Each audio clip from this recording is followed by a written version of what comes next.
We don't have nothing. We supposed to be security, but we're not secure. Mm-hmm.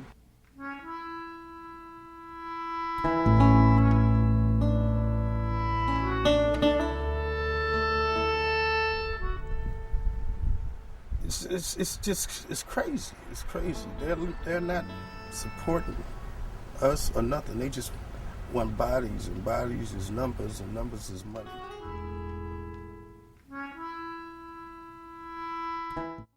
Barton Security Justice Campaign was basically born out of the need for a unified voice for allied Barton security officers in the city of Philadelphia, and in particular at Penn and Temple campus to begin with.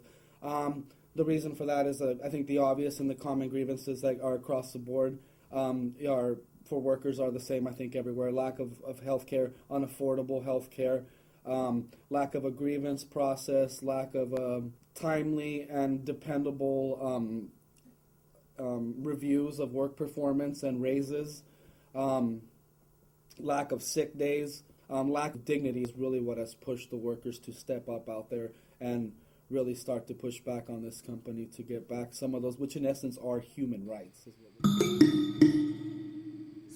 I mean, when you bring home your paycheck, and if you're making $9.15 an hour, and you work an 80-hour week, and you bring home your check after taxes, you only bring home, well, me personally, I'm only bringing home $545 every 2 weeks, and in a week's time, that's only $222.50 a week. That's no money. For per guard, per officer, I'm going to say, they get about $18 per officer. And we're only getting $8, $9 an hour. They don't pay for nothing. I got hurt one time working at Pearson Hall in the winter, chasing kids in the building, ran outside, hit a patch of ice, slid on my hands and knees for 50 feet. Went to the doctor, took the papers back to them.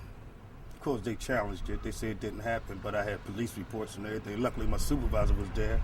And I still wound up getting the bill, for $450, which I don't understand. How can I get a bill? I'm at work.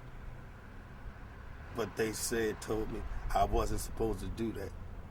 But they told me to keep the kids out of the buildings, to secure the building. So what am I supposed to do? I mean, what am I supposed to do? Am I supposed to just let them do what they want to do? But I'll get in trouble for that too. I mean, our training most times is inadequate. I mean, we have too many guards who come in and out of the system, and they are not equipped and prepared to do the job once they're placed at a post. We had an elderly gentleman that worked at Booth. One of the professors got robbed, and he told the officer, well, it's your job to go run after him. And he told him, no, it's not my job to go run after this guy. My job is to call the Temple Police and give them the description of the gentleman that just robbed you. So they wind up, because this guy is a client, they wind up firing the officer because he wouldn't go run down the street to chase down a man that robbed a professor. That's not our job. That's not in our job description. We don't carry guns. We don't have batons. We're talking about a company that has 86% density, 16,000 workers in the city of Philadelphia, the majority of which are African American, coming from West and North Philadelphia. We've heard a lot of stuff in the media recently about violence and the connections with violence, poverty, wages, and unemployment. And I mean, we're talking about a serious social ill that's deeply rooted in Allied Barton and is directly connected to Ronald Perlman and Amy Gutman over here at the University of Pennsylvania. So we have this like one hand washing the other effect, right? Where you have this billionaire who comes and gets his name put up on buildings on campuses and things named after him, giving millions of dollars to these endowments. The schools turn around and give him big fat contracts for his security company, and so everyone's winning in this paradigm except for the security officers. They're basically paying this subsidy to this millionaire and these very wealthy institutions with all this money in their endowments. So it's pretty crooked, But once the students found out that I was moving over here, there was a near uprising. I mean, they started an internet group to try to get me back. They started petitions, emailing the house dean, my account manager. They were ready to stage a sit-in. They were very, very, very upset. Students here are the second highest revenue for Temple, so, I mean, our money should have a say in where they spend it and how they spend it.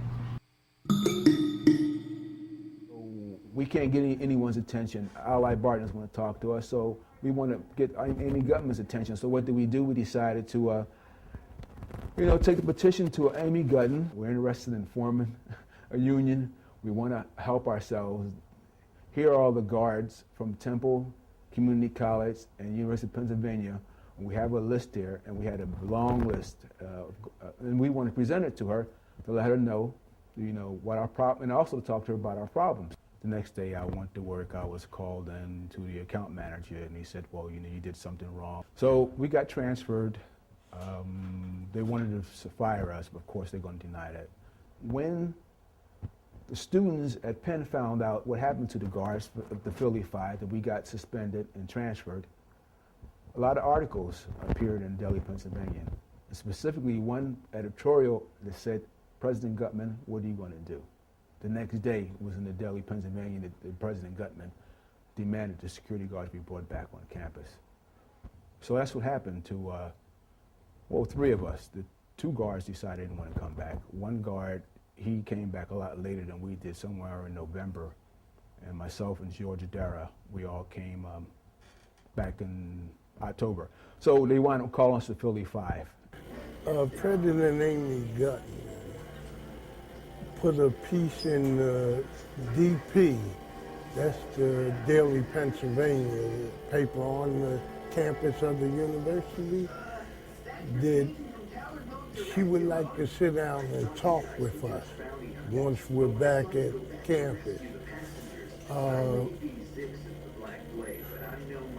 We've been back for over a year, and we have reached out to talk to her, and we got no response from her. I'm still waiting to talk to her.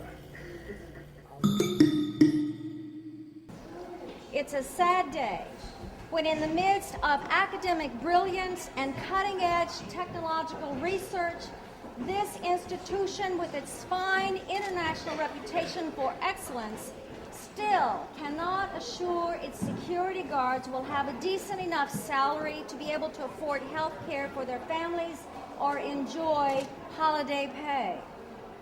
But these are really sick days when Amy Gutman and Ron Perlman cannot assure these workers of at least 3 sick days a year. And so in our midst are the workers who lose again. They are the working poor here on Penn's campus in the midst of all this wealth. The university declares in its Penn Compact that it is committed to propel the University of Pennsylvania from excellence to eminence. For Penn requires both academic leadership and social responsibility in carrying out the core university activities. That's a bold and noble vision. But for the University of Pennsylvania to ally itself with an employer that will not guarantee basic fair treatment for its employees flies in the face of the very accomplishment of that vision. There are 16,000 security guards employed by Allied in Philadelphia. This is an opportunity for Penn to lead the way. Why can't Penn make the difference in the lives of all 16,000 by setting the standards higher for the ones who are employed here? We could do that. All that's needed is the will. And David versus Goliath, David does win, but you just have to take that risk sometimes. And that's all I'm asking people to do. Just get involved. We are marching, we are marching, we are marching for our Penn guards. We are marching, we are marching, we are marching, we are marching, we are marching for our Penn guards. We are marching in in the heart of God. We are marching for our Penn Guards. We are marching in the heart of God. We are marching for our Penn Guards. We are marching, we are marching, we are marching, we are marching, we are marching for our Penn Guards. We are marching.